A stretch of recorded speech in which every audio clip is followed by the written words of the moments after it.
La prime d'incitation en faveur des personnels du secteur éducation-formation fait l'objet d'arrêts de travail depuis le 3 avril par les enseignants. Pour trouver une issue favorable à la résolution de cette crise, 3 membres du gouvernement et des responsables de l'intersyndicale se sont retrouvés ce mercredi sur instruction du Premier ministre.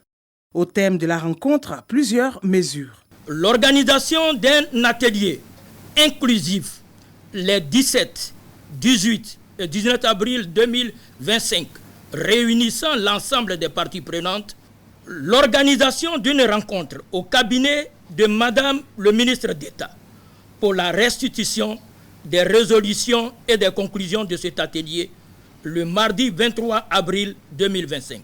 La réaffirmation de la nécessité de privilégier la voie du dialogue responsable pour l'examen de toute préoccupation conformément à l'esprit de la trêve sociale.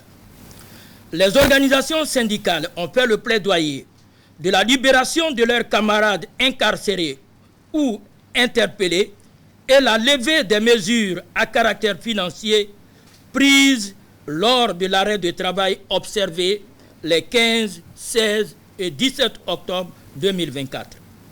Les membres du gouvernement, rappelant le principe de la séparation des pouvoirs, ont fait connaître que le plaidoyer relatif à la demande des personnes condamnées ou interpellées relève de la compétence de la justice.